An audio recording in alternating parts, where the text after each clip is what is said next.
One of the main hospitals in southern Israel has been hit by Iranian strikes, injuring dozens of people. Chaos erupted in the Spanish parliament in the first session since the top aide of Prime Minister Pedro Sanchez was implicated in a corruption scandal.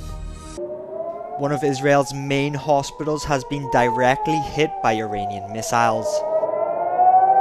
Local officials say dozens have been injured, 3 of them seriously, and that the hospital has suffered extensive damage. Located in southern Israel, the Soroka Hospital in Beersheba provides services to approximately 1 million residents, according to the facility's website. Prime Minister Benjamin Netanyahu said Israel will, quote, extract the full price from the tyrants in Tehran. The strike came as Israel attacked the Iraq heavy water reactor in central Iran. Iranian state television said on Thursday. It claimed there was no radiation damage or damage to civilian areas, but Israel has urged the public to flee the area.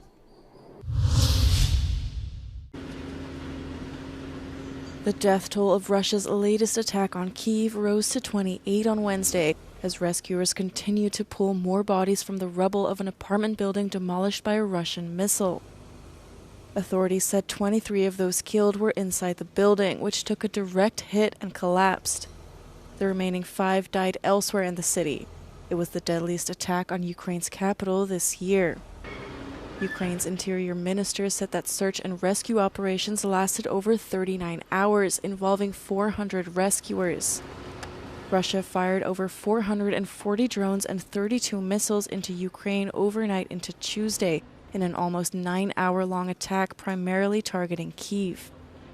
The Ukrainian Air Force said its air defenses destroyed 428 air targets. Russia has launched a summer offensive along parts of the roughly 1,000-kilometer front line and has intensified long-range attacks that have struck urban residential areas. United States envoy to Ukraine, Keith Kellogg, is reportedly planning a trip to Belarus in the coming days to meet with President Alexander Lukashenko. It's believed his visit is an attempt to revive the largely stalled peace talks between Ukraine and Russia. However, given Lukashenko's close alliance with Russian President Vladimir Putin, opposition leader Sviatlana Tsikhanouskaya expressed strong doubts about his role in these talks. I don't think that Belarus can be a place for negotiations on the war, because Lukashenko is part of this war. He's co-aggressor and he's serving to Putin's interest, and he cannot be trusted at all. She added that the Kremlin's war in Ukraine has in fact drawn the Belarusian and Russian leaders even closer together. I think that the war was a blessing for Lukashenko, and he doesn't want this stop of the war because he's earning huge money on militarizing of our economy. They're producing a huge amount of stuff for Russian army, and in this atmosphere of sanctions against Lukashenko's regime, is a good source of income for him. So he's not interested in peace. He maybe might want to be important, in this deal, but he's not independent actor here.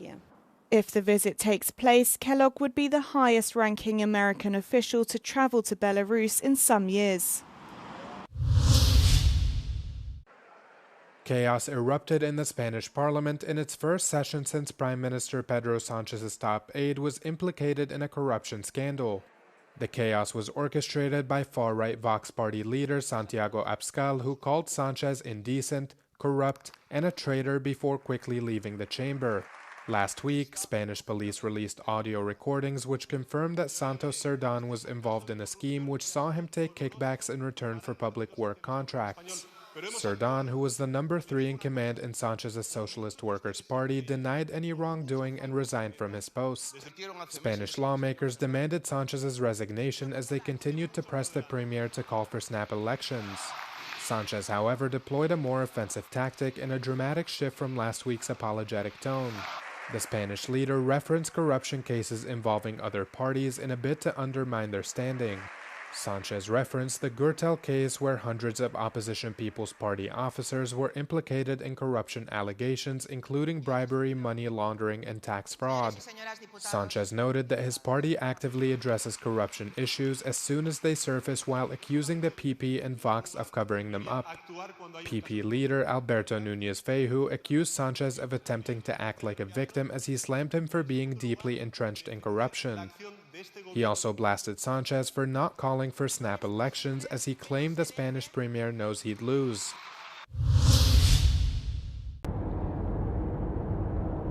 The conflict in the Middle East will further worsen the global economic outlook, already strained by ongoing trade disputes. The managing director of the International Monetary Fund, Kristalina Georgieva, told Euronews in an interview.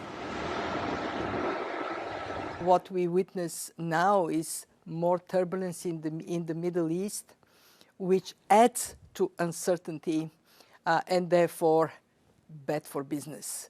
Of course, even worse for the people that are affected by the war. For now, what we see is relatively contained impact to the area where military activities take place.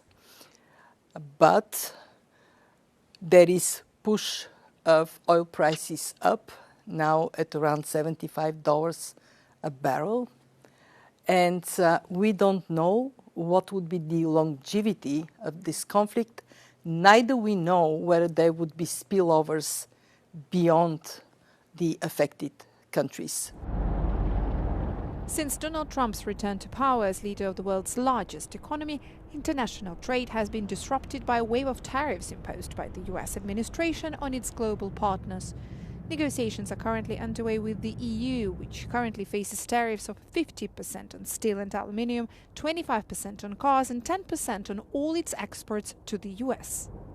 Well, the global economy has proven to be remarkably resilient to shocks, and that resilience continues. We live in a more shock-prone world, a world of higher uncertainty. And for this world, countries need to work hard to be more resilient. Do reforms at home that would make your economies stronger. In an uncertain context, she also sees opportunities to be seized, an outlook shared by the European Commission, which is pursuing a strategy of diversifying its trading partners by expanding the number of trade agreements worldwide. In Europe, we see increase in bilateral and plurilateral agreements, which I expect to be a big feature of the future of trade globally, not just for Europe. So, great moment for Europe, a defender of rules-based global economy, to step up, to take that leadership role of making sure that we move to a world in which, in the end, the level of tariff and non-tariff barriers goes down. The U.S. Federal Reserve has opted to keep interest rates unchanged for a fourth straight meeting. It comes despite U.S. President Donald Trump repeatedly urging Fed Chair Jerome Powell to slash rates to boost the economy. In support of our goals, today the Federal Open Market Committee decided to leave our policy interest rate unchanged. We believe that the current stance of monetary policy leaves us well positioned to respond in a timely way to potential economic developments. Powell says the decision to maintain rates was to allow the federal agency an opportunity to assess how Trump's global tariffs could disrupt the economy. Every forecaster you can name who is a professional forecaster with adequate resources and forecasts for a living is forecasting a pretty significant. Everyone that I know is forecasting a meaningful increase in inflation in coming months from tariffs, because someone has to pay for the tariffs. Trump, speaking to reporters ahead of the Fed's announcement, predicted that Powell would not decrease rates. He slammed the Fed chair and accused him of having a personal agenda against him. So we have a stupid person, frankly, at the Fed. He probably won't cut today. Europe had 10 cuts, and we had none.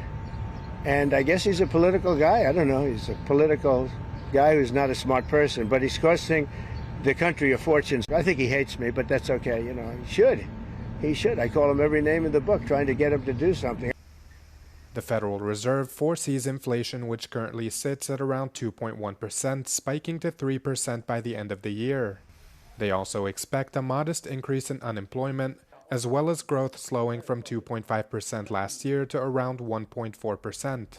Powell noted that despite the projections, Fed policymakers are anticipating 2 rate cuts this year. The U.S. Supreme Court upheld on Wednesday Tennessee's ban on gender-affirming care for children.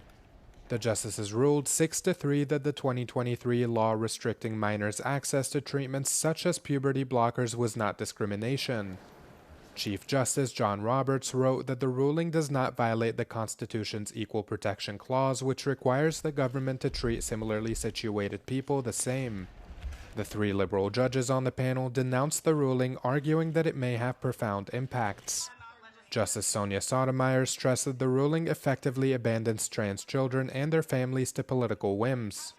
The case also provides protection to many efforts by the Trump administration to roll back protections for transgender people. The ruling can now be used as precedent by 26 other states which have similar laws to Tennessee. Since returning to office, Trump has moved to define sexes as male and female, banned transgender athletes from women's sports, and restricted their access to public spaces. The Supreme Court has also previously granted Trump the freedom to kick trans service members out of the military despite ongoing lawsuits.